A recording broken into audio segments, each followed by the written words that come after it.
Avatar: The Last Airbender is a show that I truly didn't want to see any sort of remake of, because in my eyes, it's essentially the perfect cartoon, establishing itself as a creatively interesting universe that deep down is not too far from our own, but that also shares so many beloved characters and sub-stories with equally poignant reflections of life. But of course, with anything so original and popular, there's always going to be those wanting to cash in on it. Enter in Netflix and its live-action rendition, which thankfully isn't as bad as the unspeakable M. Night Shyamalan live-action film that we got the first time around. But that probably isn't saying that much either.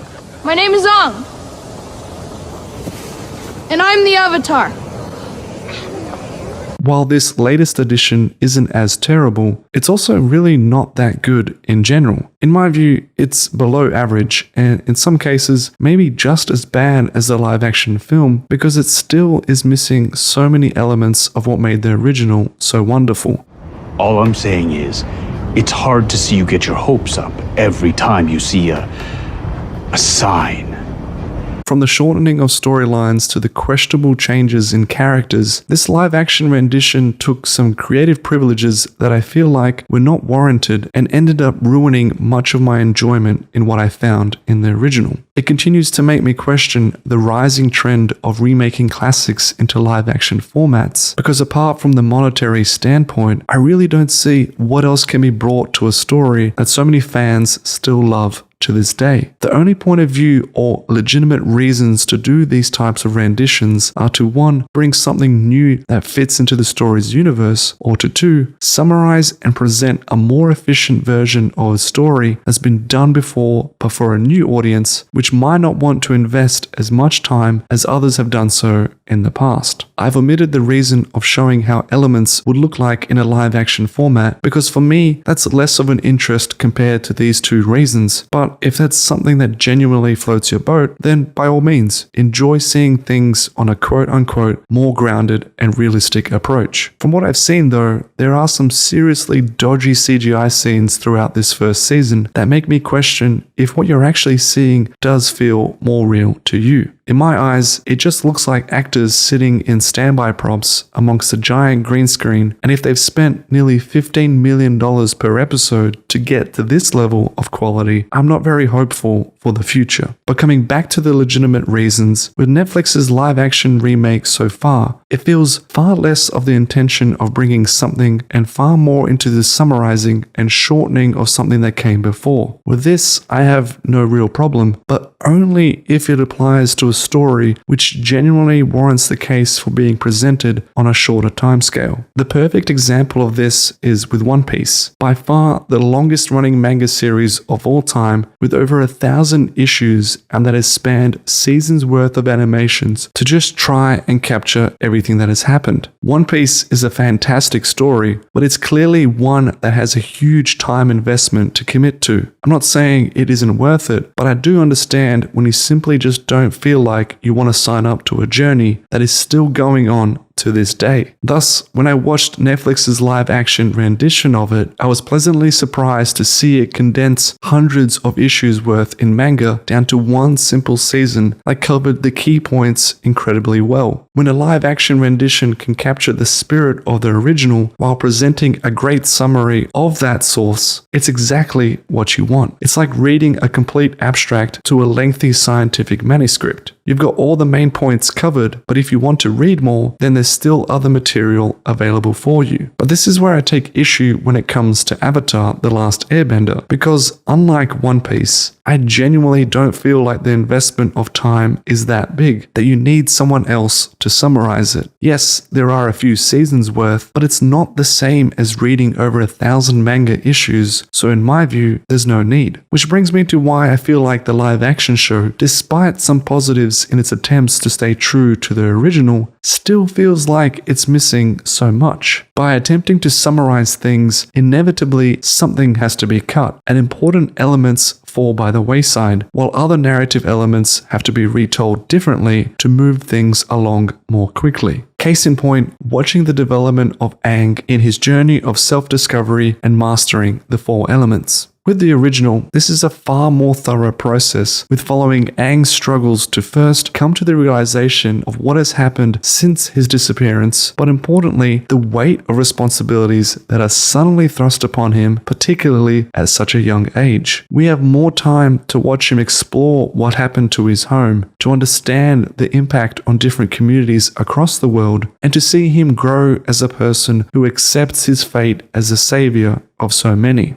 Don't get me wrong, when I say we have more time to watch him explore, it doesn't mean it feels long or that the story drags along while doing so. What I mean is that I actually enjoy watching him learn how to master the four elements slowly but surely, while also being introduced to a wide variety of characters, getting to know them in depth, and seeing them work to overcome numerous amounts of problems and situations, each more challenging and interesting than the last. It's character development and world building at its finest, and I for one loved spending time in this wonderful universe. Moreover, we also get to watch Aang have so many important discussions and lessons from different individuals, both from his past lives as well as those in his present. For me, some of the best parts about Aang's journey are with his conversations with past avatars like Avatar Roku and the wisdoms he gains from the beloved Uncle Iroh. We learn so much about what it takes to be a good human being and the journey of finding yourself in life. That ultimately, it really is a show about the powerful exploration of the human soul and all the meaningful fulfillment that you can find. For me, you simply cannot shortchange this journey whatsoever. And that's my biggest issue with this live action format, because more often than not, most of these moments are sacrificed in order to move to the next action sequence or plot device to progress the story. The ball needs to keep rolling, so instead of spending that little bit extra having a nice poetic moment between two characters, you've got to jam pack in all of these scenes as much as you can so we can get the story to the next setting and the plot point more promptly. This might be efficient, but it's also rushing things along at the detriment of the story, which brings me to question the details of how they've compromised the story in order to compensate for having a shorter season, because the writing has changed so dramatically both in characters and in dialogue, particularly when revealing some important thematic discussions. Case in point, the way we're introduced to Avatar Kyoshi and King Bumi is a huge difference to what we see in the original. In the live-action rendition, Avatar Kyoshi is for some reason a hugely menacing and almost inconsiderate avatar who has terrible communication skills when speaking to a child who is still only realizing the responsibilities of what he has to uphold to. For me, she comes across as threatening and incredibly violent, which is not at all what is in the nature or the embodiment of any avatar, whose job is to maintain balance in the world.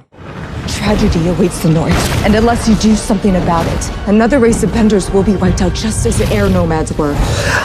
You asked me what it means to be the Avatar. It means being a warrior. A mighty, merciless warrior. This enormous woman will devour us all! Ah! Compare this to the original. Discussions with Avatar Kyoshi show us that yes, she is a fierce warrior and perhaps one that speaks bluntly, but she is also one that is honorable and noble. One that is both willing to listen to Aang and give her the wisdom that she believes to be true, while importantly not threatening or yelling at him or seeking out her help and knowledge. But you didn't really kill Shin. Technically, he fell to his own doom because he was too stubborn to get out of the way. Personally, I don't really see the difference. But I assure you, I would have done whatever it took to stop Jin. I offer you this wisdom, Aang. Only justice will bring peace. I knew I shouldn't have asked Kyoshi. There's an even bigger contrast with the way the live-action rendition handles King Bumi, who looks and sounds more like a weird bumbling oaf, and who comes across as a creepy old guy that is also incredibly angry at Aang for deserting the world when it needed him the most, an assumption that he quickly jumps to without asking Aang about it, even though in reality it wasn't Aang's fault at all. You left us. You were the Avatar, and you left us. This is completely unlike Boomy in the original, who is more of a mad genius that is still a child at heart, who is someone that is fond of his old friend Aang and who enjoys playing games with him that teach him an important lesson about life and why they are good friends in the first place. He isn't at all angry that Aang disappeared over 100 years ago, but more so excited and over the moon to see his old friend again. As you said a long time ago, I had to open my brain to the possibilities. Boomy, you're a mad genius. Oh, Aang, it's good to see you. You haven't changed a bit. Literally. Changes like these are likely why I suspect the original creators, Michael and Brian, decided to part ways from Netflix during the development process, because it doesn't feel like it matches the same creative spirit and choices made in the original. Even though they're still credited with writing a couple episodes in this new rendition, it's basically just an acknowledgement rather than actual involvement, because for the most part, the narrative feels completely different to what they had created, even if it does get some minor points right. That's why I continue to recommend watching the original for anyone, because not only is it a time investment that is far easier to make than other stories like One Piece, but it also is simply perfect the way it was. And I honestly do not understand what else can be changed or improved from it.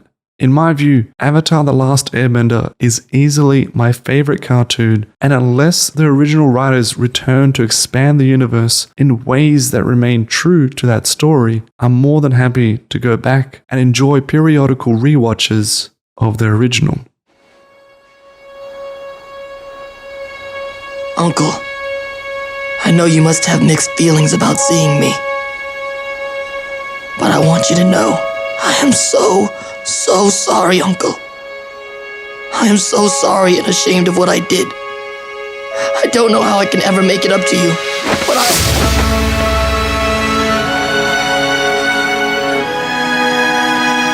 How can you forgive me so easily? I thought you would be furious with me. I was never angry with you.